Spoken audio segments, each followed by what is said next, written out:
Indigenous minorities of the Middle East, including Christians, Jews, and Yazidis, are facing the threat of extinction due to militant Islam. This issue was the focus of a panel discussion I hosted at the 15th Annual Coptic Solidarity Conference on Capitol Hill. This week, I'd like to share some insights from this enlightening discussion. For many years, Jews in North Africa and the Middle East faced discrimination, but they were still able to pursue religious, educational, and professional opportunities.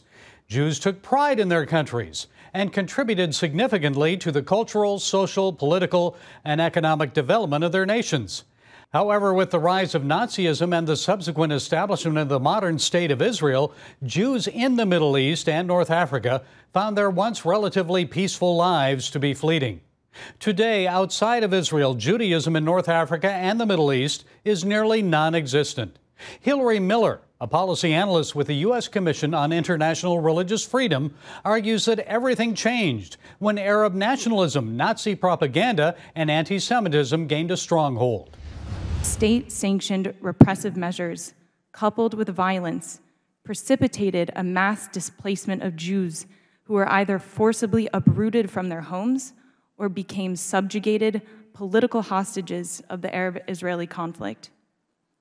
And as these Jews fled en masse, their schools and shops were burned, their homes were looted and pillaged, their synagogues were desecrated, their assets were plundered. Entire communities which had existed for millennia, capitulated to this total legal and physical assault of the mid-20th century. And so this is the tragedy that befell the 150,000 Jews of Algeria, where fewer than 100 Jews live today. And this is the tragedy that befell the 20,000 Jews of Lebanon, where 20 Jews live today. At its height in the 1940s, the Jewish community of Egypt numbered at 80,000. 80,000. Today, there are fewer than 10 Jews residing between Alexandria and Cairo. And while the community size is a fraction of what it once was, the Egyptian government continues to actively promote or tolerate anti-Semitism. The conflict triggered by Hamas's October 7th terrorist attacks on Israel contributed to a marked rise in anti-Jewish sentiment in Egypt.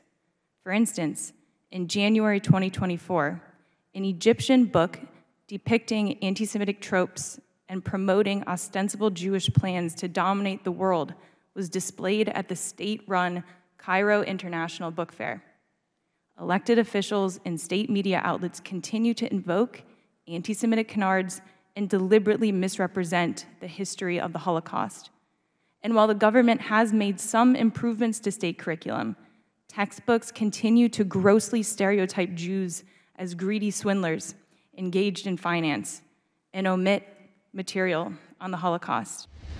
The Egyptians are not the only ones perpetuating state-sanctioned anti-Semitism against the nearly extinct Jewish minority in their country.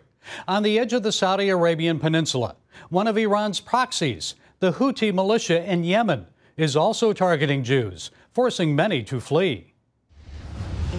USCIRF's 2025 annual report again designated the Houthi movement as an entity of particular concern for committing severe, ongoing, and systematic religious freedom violations.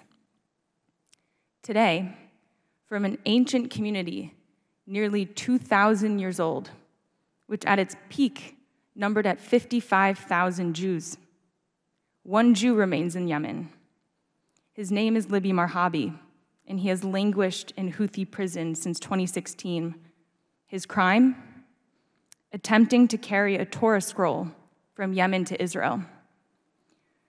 Libby carries with him the historical weight of the Jews of Yemen, one of the world's oldest Jewish diasporic communities, singular in its distinct religious tradition, in its unique Hebrew dialect, and in its preservation of ancient practices. Former detainees report that Houthi prison officials have selectively mistreated and abused Libby, all for his being a Jew. He has repeatedly been withheld food and subjected to physical beatings, solitary confinement, electrical shocks, and hours-long interrogations. Jew hate became and still remains a staple of the Houthis' animating ethos. Their slogan reads, "Death to America, death to Israel, curses upon the Jews." Pro-Hamas protesters in the United States claim that the Israelis are committing genocide against the people of Gaza. We've informed you about the disappearing Jewish population. Up next, we'll reveal more truths about other minority victims of ethnic cleansing in the Middle East.